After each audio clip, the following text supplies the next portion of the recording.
Okay, so I feel like God wanted me to record a word today. So here we are. It is currently 9:18, and I've been seeing 9:18 quite a bit this week. And 9:18 in Strong's Concordance means to mend or repair. So that's really just confirmation that if you're standing for your marriage promise, God is working and He intends to mend and repair what looks broken and hopeless right now. And so you might be feeling just it's just been a heavy time. You might be feeling just heavy, like maybe discouraged, sad, or down. And God is there and He knows exactly how you feel, and things are going to change. And so today I want to talk about what the Lord's been showing me recently. I'm going to go over some movies and prophetic numbers I've seen, some notes in my journal from my prayer time, and then also a song that I heard today. So, oh yeah, and scripture too. So yeah, let's just get into it. So, I was led to watch two movies, and I wouldn't necessarily say, recommend you watch these movies because they were rated R, and I usually don't watch rated R movies, but the Lord has recently kind of been leading me to a couple of them that are rated R, and like just still being able to kind of share like revelation regarding the marriage journey. So yeah, the first movie was called Four Weddings and a Funeral, and in this movie there were a couple elements that the Lord was highlighting in that movie. The first thing was, it was love at first sight for the guy, at least. It was kind of, yeah, it was mainly for the guy, but from their first encounter, there was already, like a sense of like, this is definitely something different. This is definitely a connection that's special. And then, so I think the main theme in both of the movies, because the second movie is called She's Out of My League, and the men, they were really in love with the woman, and they kind of felt like they were like almost unworthy or inadequate to be with these women. And so basically in the first movie, they run into each other at a wedding, and they keep running into each other at weddings. And so, usually there's this thing of like, oh, maybe you'll meet the love of your life at a wedding. And as they were at these weddings, like either people that they knew within their, mutual group, like mutual friends or things like that, they ended up meeting at the weddings and getting married. So then, the guy finds out that the girl he's in love with is engaged, and, she's really not in love with the guy that she's engaged to, but, she's just, like kind of settling with him. And, before she gets married to this other person, the guy that's in love with her tells him that basically that he loves her. But he's kind of having a hard time expressing what he wants to say, and putting it into words. And the Lord was highlighting this because, and also he ran up to her before she fully walked away.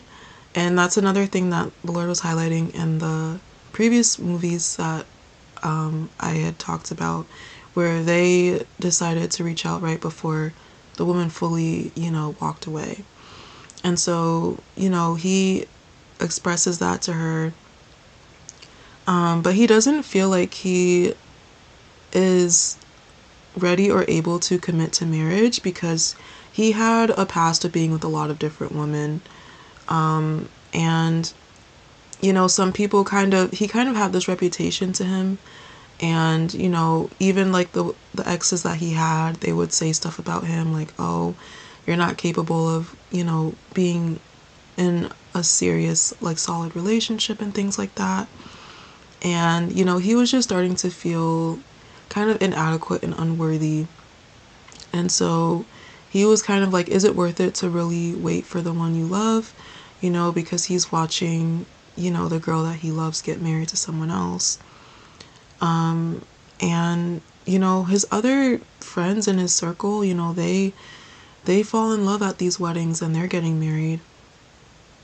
And they're meeting each other, they're meeting people, but he had this ex that was very I guess you could say clingy. She was a counterfeit.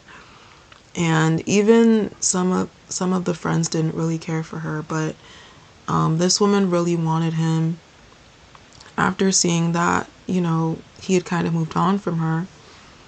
And he kind of settled and he was just like, okay, I'll marry you. But even though he didn't really love her. And then there was another situation where there was a friend that he had that loved him the whole time, but he had just seen her as a friend, and it was kind of like this shock when he realized that, you know, she actually was into him. So that's another thing that the Lord's been highlighting as well. There might have been people in your spouse's circle that, you know, might have been friends with them, and they might have just thought that it was, you know, just like, you know, regular casual friendship, but it was actually, there were actually hidden like feelings there. So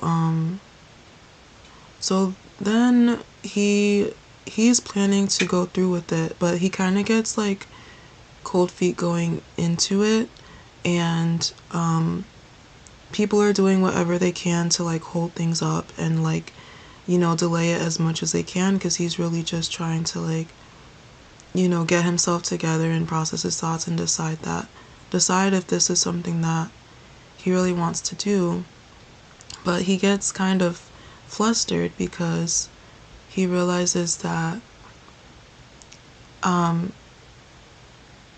that the woman that he met at the first wedding is there at his wedding that he's going to be marrying someone else for. And when he sees her and they talk, and she tells him that she's not with the person she married anymore, that it was only a few months and it didn't last. So he's really just like, do I really want to do this? But he starts, you know, they start going through the actual, you know, wedding ceremony, and, you know, in the part where they ask, you know, if anyone objects, you know, or, you know, that's the time for someone to object. And his brother objects, and he basically says that he thinks that his brother is in love with someone else. And people say, like, well, the priest asks, like, is this true? And he says yes. And the woman at the altar that he was planning to marry, like, punches him in the face, and pretty much that kind of ended things with that. And so he ends up going back to the girl he first really fell for, and, you know, he basically kind of gives her a mini proposal. And it's not the typical proposal that you would expect, because he doesn't even propose actual marriage, but he basically just says that, you know, would you want to be with me? And she says yes. And so at the end of the movie, they're together and they have a baby together and things like that. And so yeah, and so what the Lord has also been highlighting to me is that these proposals are going to be very like unusual / different / not the typical. And that's kind of what happened in this movie. And so the second movie was, yeah, she's out of my league. And in this movie,